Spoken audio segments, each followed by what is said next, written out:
مرتبہ حضرت عیسیٰ بن مریم علیہ السلام کسی پہاڑ کی چوٹی سے گزر رہے تھے۔ اس وقت ابلیس ان کے پاس آیا اور اس نے ان سے کہا، روح اللہ، یہ بتاؤ کیا تمہارا خدا اس بات پر قادر ہے کہ اگر تم اس چوٹی سے نیچے گرو تو وہ تمہیں بچا سکتا ہے؟ حضرت عیسیٰ علیہ السلام نے کہا، جی ہاں، میرے رب کو یہ قدرت حاصل ہے۔ ابلیس نے کہا، یہ بات حق ہے اور آپ اپنے اس دعویٰ میں سچے ہیں تو آپ اپنے آپ کو اس پہاڑ کی چوٹی سے گرا دیں، میں دیکھتا ہوں کہ آپ کا رب آپ کو مرنے سے کیسے بچاتا ہے۔ حضرت عیسیٰ علیہ السلام نے محسوس کیا کہ شیطان لعین انہیں ناجائز وسوسہ میں مبتلا کرنا چاہتا ہے۔ انہوں نے اس سے کہا، لعین، کیا تو چاہتا ہے کہ میں اپنے رب کی آزمائش کروں؟ یہ علیحدہ بات ہے کہ مجھے اس بات کا یقین ہے کہ میرا خدا میری حفاظت کرے گا۔ اللہ کا ہر فرمان برحق ہے اور ہمیں اس میں شک کرنے کی کوئی گنجائش نہیں ہے، لیکن میں خدا کی آزمائش نہیں کرتا۔ کچھ دنوں بعد ابلیس ان کے پاس آیا اور ان سے کہا، عیسیٰ علیہ السلام، تم تو اللہ ہو کیونکہ تم مردے زندہ کرتے ہو اور غیب جانتے ہو اور لوگوں کو غیب کی خبریں دیتے ہو۔ حضرت عیسیٰ علیہ السلام نے اس کی بات کاٹتے ہوئے کہا، لعین، تو جھوٹ بکتا ہے، میں خدا کا مستجاب الدعوات بندہ ہوں۔ اللہ میری دعائیں قبول کرتا ہے اور اسی کے حکم سے مردے زندہ ہوتے ہیں، اور جہاں تک غیب کی باتوں کا تعلق ہے تو خدا مجھے غیب کی اطلاع دیتا ہے، میں لوگوں کو اس کی خبر دیتا ہوں۔ جب ابلیس نے دیکھا کہ عیسیٰ علیہ السلام اس کے جال میں پھنسنے پر آمادہ نہیں ہیں تو اس نے چیخ ماری اور ان کے سامنے سے بھاگ کھڑا ہوا۔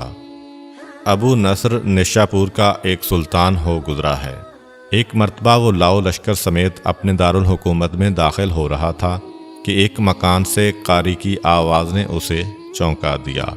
ابو نصر قرآن سننے کے لیے رک گیا۔ قاری نے دلسوز آواز میں سورہ آل عمران کی آیت نمبر 26 کی تلاوت کی، جس کا ترجمہ یہ ہے، آپ کہہ دیں کہ اے اللہ، تو ہی مالک الملک ہے، تو جسے چاہے سلطنت عطا کرے اور جس سے چاہے سلطنت چھین لے، اور جسے چاہے عزت دے اور جسے چاہے ذلت دے، تمام بھلائی تیرے ہاتھ میں ہے، بے شک تو ہر چیز پر قدرت رکھتا ہے۔ اس آیت مجیدہ نے سلطان کے دل پر گہرا اثر کیا۔ وہ یہ آیت سن کر کانپ اٹھا، گھوڑے سے اترا اور رکوع کیا، پھر سجدہ بجا لایا۔ کچھ عرصہ بعد اس قاری کی وفات ہو گئی۔ اس کے ایک دوست نے خواب میں قاری کو دیکھا کہ خدا نے اسے جنت میں عظیم مقام عطا کیا ہے۔ اس نے قاری سے پوچھا کہ تجھے یہ مقام کس وجہ سے نصیب ہوا ہے؟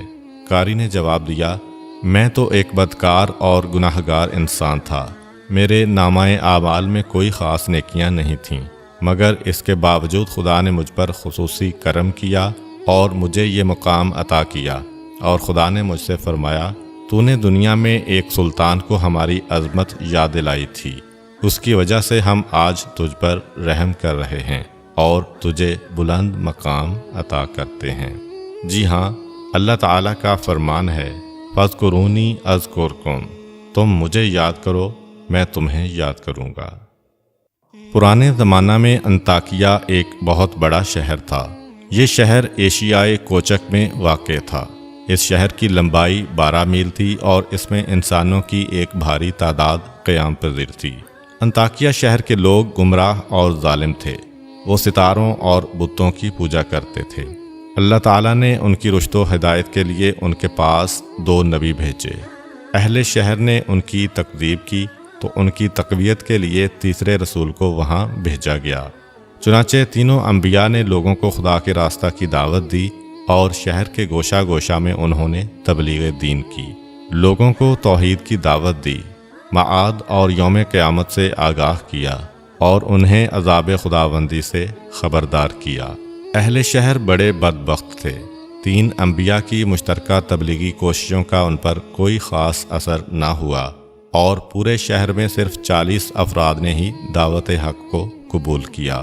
شہر کے دوسرے لوگوں نے تینوں انبیاء اور ان کے پیروکاروں کو پکڑ کر انہیں سخت اذیتیں دیں اور ظلم کی انتہا یہ کی گئی کہ ان مظلوموں کی گردن میں سوراخ کر کے اس میں رسیاں ڈالی گئیں اور شہر کے ظالم لوگ رقص بسمل سے لطف اندوز ہوئے۔ اس شہر میں ایک مرد مومن رہتا تھا جس کا نام حبیب النجار تھا۔ وہ ان انبیاء پر ایمان لایا تھا، لیکن وہ اپنے ایمان کو مخفی رکھتا تھا۔ وہ شہر میں بڑھئی کا کام کرتا تھا۔ اسے جو مزدوری ملتی تھی وہ اس کو 2 حصوں میں تقسیم کرتا تھا۔ ایک حصہ اپنے اہل خانہ کو کھلاتا تھا اور دوسرا حصہ غرباء و مساکین میں تقسیم کرتا تھا۔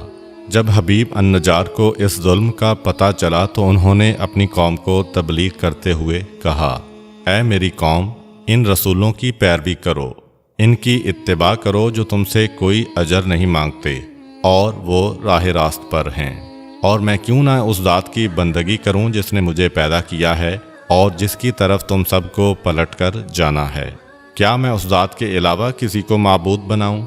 جبکہ اگر خدائے رحمان مجھے ضرر پہنچانے کا ارادہ کر لے تو ان کی شفاعت مجھے کوئی فائدہ نہیں دے سکتی اور نہ وہ مجھے چھڑا سکتے ہیں۔ تب تو میں صریح گمراہی میں مبتلا ہو جاؤں گا۔ میں تو تمہارے پروردگار پر ایمان لے آیا ہوں، لہٰذا میری بات سن لو۔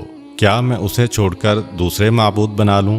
حالانکہ اگر خدائے رحمان مجھے کوئی نقصان پہنچانا چاہے تو نہ ان کی شفاعت میرے کسی کام آ سکتی ہے اور نہ وہ مجھے چھڑا ہی سکتے ہیں۔ اگر میں ایسا کروں تو میں واضح گمراہی میں مبتلا ہو جاؤں گا۔ میں تمہارے رب پر ایمان لے آیا، تم بھی میری بات مان لو۔ لیکن ظالم لوگوں نے ان کی بات پر کان نہ دھرے اور ان کی نصیحت سن کر خواب غفلت سے بیدار نہ ہوئے، بلکہ ظالم درندے یکدم اس پر ٹوٹ پڑے اور بیچارے کو اتنا مارا کہ اس کی آنتیں باہر نکل آئیں۔ پھر اس کا گلا دبا کر قتل کر دیا اور لاشا کو ایک کنویں میں ڈال کر اس میں مٹی ڈال دی گئی اور وہ کنواں اس کا مدفن بن گیا۔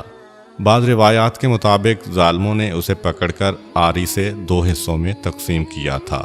ایک اور روایت میں مذکور ہے کہ لوگوں نے اس کی گردن میں سوراخ کیا اور اس میں رسی ڈالی اور پھر اسے صلیب پر چڑھا دیا، جہاں اس کی موت واقع ہوئی۔ حبیب النجار کو موت سے قبل انبیاء دکھائی دیے تو اس نے یہ آخری الفاظ کہے، میں تمہارے رب پر ایمان لایا ہوں، میرے گواہ رہنا۔ اس کے بعد اس کی روح قفس عنصری سے پرواز کر گئی۔ اللہ تعالیٰ نے اس کی قربانی کو قبول کیا اور اسے عظیم ثواب دیا۔ اس کی روح جیسے ہی جسم سے جدا ہوئی تو اسے جنت بھیج دیا گیا، جیسا کہ قرآن مجید بیان کرتا ہے۔ حبیب النجار کو نیک انجام مبارک ہو۔